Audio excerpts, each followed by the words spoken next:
9 personnes sur 10 qui ont changé de sexe, de genre, le regrettent amèrement. Ces personnes qui étaient mal dans leur peau se trouvent encore plus mal qu'avant suite à leur opération. Pourquoi ? Comment se fait-il qu'elles ont été trompées ? Comment se fait-il que les promesses qu'on leur a faites ne se sont pas réalisées ? Voyons ce que dit la Bible, même si elle ne parle pas directement du transgenrisme. 1 Thessaloniciens, chapitre 5, verset 23 dit ceci : « Que le Dieu de la paix vous sanctifie lui-même entièrement, et que votre esprit, votre âme et votre corps tout entier restent irréprochables lors de l'avènement de notre Seigneur Jésus-Christ. » Dans ce passage, on peut noter que l'être humain est composé de 3 parties, le corps, l'âme et l'esprit. Pour faire simple, le corps est notre enveloppe physique, l'âme est le siège des émotions et l'esprit est la conscience. Lorsque l'esprit, l'âme et le corps fonctionnent ensemble, alors il se crée une harmonie, un alignement qui permet de connaître la paix intérieure, surtout si l'Esprit de Dieu nous guide. Ce qui se passe chez une personne qui ne se sent pas dans la bonne enveloppe charnelle, c'est que l'esprit et l'âme sont en désaccord avec cette dernière. Le corps dit à l'esprit qu'il est l'inverse de ce qu'il est réellement et l'âme est séduite par les personnes du même sexe. Alors la personne souffrant de cette dichotomie, bien souvent, va raisonner de cette manière. Puisque je ne suis pas dans le bon corps, alors je n'ai qu'à changer de sexe. Et voilà le piège, le danger. Car loin de résoudre les problèmes de mal-être, cela va les amplifier. Pourquoi ? Parce qu'on ne peut pas désunir ce que Dieu a uni, ce que Dieu a créé, sans en payer le prix fort. C'est un peu comme si on décidait de se débarrasser d'un bras ou d'une jambe. Les conséquences sont terribles. Alors que faire ? Plutôt que d'arrêter nos regards sur les choses visibles de ce monde, regardons aux choses invisibles. Dans Ézéchiel, au chapitre 36, verset 26, la Bible dit ceci : « Je vous donnerai un cœur nouveau, et je mettrai en vous un esprit nouveau.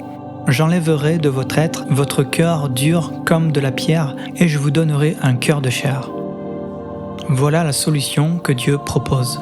Je mettrai en vous un esprit nouveau. Plutôt que de changer de sexe ou de corps, il est tellement préférable de changer d'esprit. Puisque l'esprit et l'âme s'opposent au corps, il est tellement préférable de changer d'esprit et d'âme plutôt que de changer de corps. 2 Corinthiens, chapitre 5, verset 17, dit ceci : « Si quelqu'un est en Christ, il est une nouvelle créature.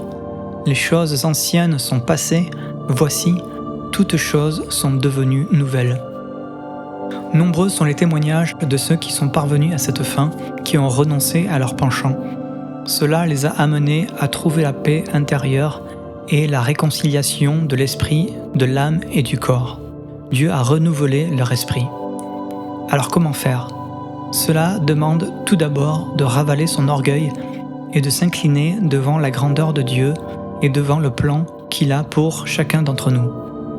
Cela demande de renoncer à ses addictions. La plupart du temps, ce qui sépare les hommes de Dieu, c'est l'orgueil.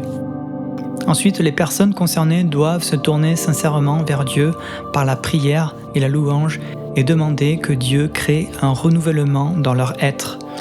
Elles peuvent aussi se faire aider par des chrétiens affermis. La Bible dit que le diable est venu pour égorger, voler et détruire. Son but est de répandre la terreur, la violence et le crime. Rien de mieux pour lui que de s'attaquer à l'intégrité physique des personnes. Rien de mieux pour lui que de distiller des mensonges dans la tête des gens et de leur faire croire qu'ils sont le contraire de ce qu'ils sont réellement.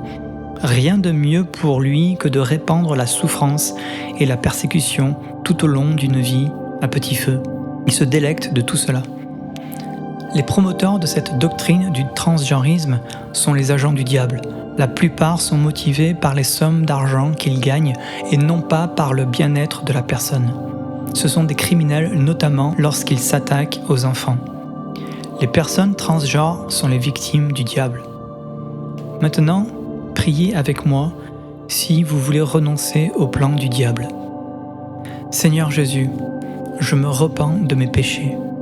je te demande de me pardonner comme je pardonne à ceux qui m'ont fait du mal.